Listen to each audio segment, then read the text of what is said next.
The first thing I want to show you is how to wind an empty bobbin. This is definitely something that you'll need to know because as you're sewing, of course, your thread's feeding off the bobbin and eventually it's going to run out and you have to refill it. So it's great to have a nice full bobbin to begin with.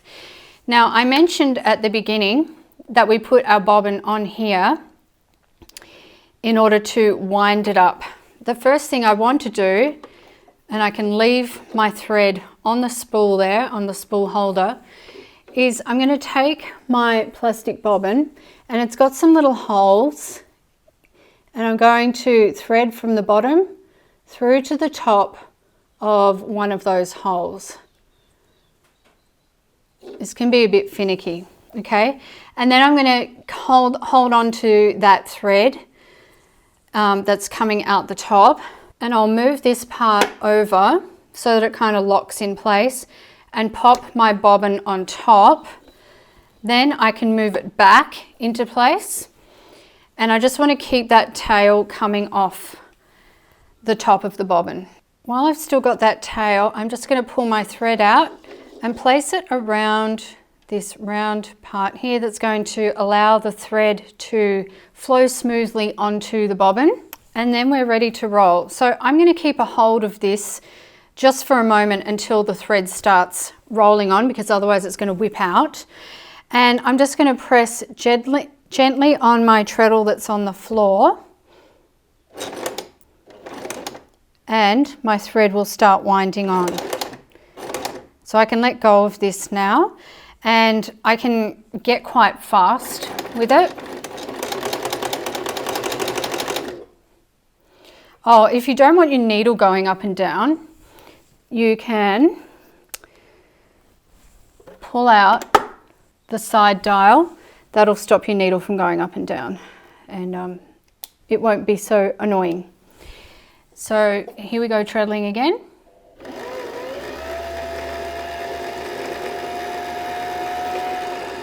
You can see here how the thread's starting to build up,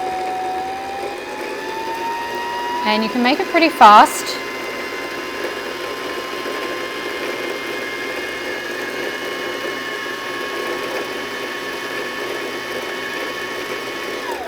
I'm going to leave it about there. I don't like to overwind my bobbins and make them fat, because then they don't tend to feed off the threads so nicely. And then what I can do is just cut that thread. I'm done with that now.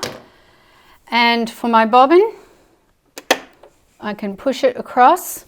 I can push my dial at the side back in. Okay, remember I pulled that out. And then it's a simple matter of pulling my bobbin off. Now that little tail that we had coming out of the top, I'm just going to cut that short so it doesn't get tangled up anywhere. So now we've got our bottom bobbin wound, and I'll just set that aside for a moment while we focus on threading from the top now. This same thread that I have right here, I'm going to use that to start threading my machine from the top. The first step for threading from the top is to pull out our thread, and I'm going to come to the very first thread hook that I can see here, and my thread is going to go underneath that. Once it's gone underneath that, there's kind of a natural path that it travels, because there is a slot going right down here and then coming back up.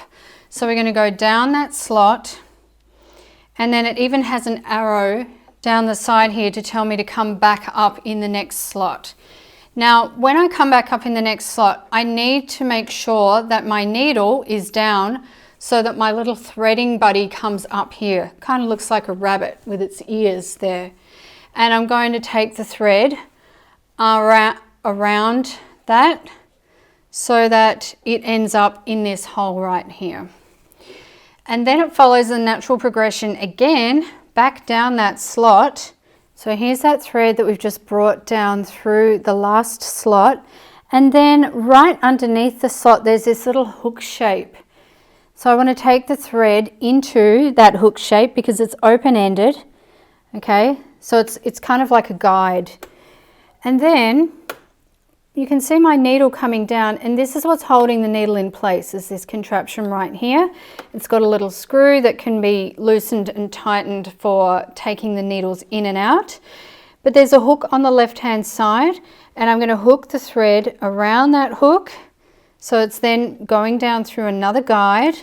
Then I'm going to pull out an extra bit of thread and thread it through the eye of the needle. Now you can adjust the needle up and down to whatever is more comfortable for you to be able to thread. I have to admit, it's much more challenging for me to thread a needle than it used to be. But there we go, I got it the first time that time. And now that needle is threaded, and I'm just going to pull it out a little bit so that I've got that extra room to play with and it doesn't come unthreaded. So that's the top part threaded, and now we need to thread the bottom part.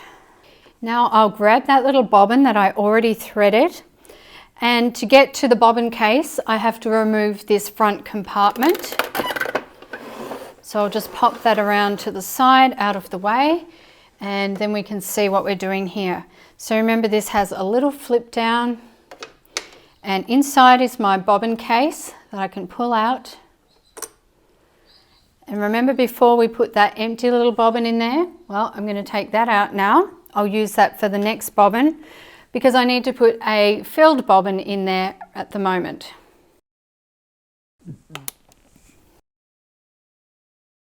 Okay, so looking at the back of the bobbin case, you can see that there's a hole there and it matches up with the hole of the bobbin. I'm going to pop that straight in there with the tail of thread hanging off. And with that tail, you see how it sort of naturally went to the part where there is a slot? So if I look at that from the side, the slot goes right up beside this helmet kind of shape and into this part here that looks like a visor of the helmet. So I'm just going to help it along by pulling it up through that part, and it kind of clicks. Did you hear the little click? And then it's coming out of the visor part. Okay, so that is properly threaded in the bobbin case. Now we have to put it back in where it goes and get that thread somehow up to the top, and which is much easier than it seems. So pop your bobbin case back in where it clicks in comfortably and leave that tail hanging off. Now the next step is to grab the tail of thread from the top, and using the dial at the side of the machine on the right hand side, we're just going to lower the needle down. Up popped the thread from underneath. It's a loop, and so just pull that loop out, and then I've got the tail there ready to go. Once that tail's out, I will make sure they're not tangled, but I'm just going to sit that right at the bottom, right here where the stitching bed is. Now I've got that thread, I can close up my bobbin case. I can put my compartment or my arm back on, and then I've got my two threads here ready to sew with.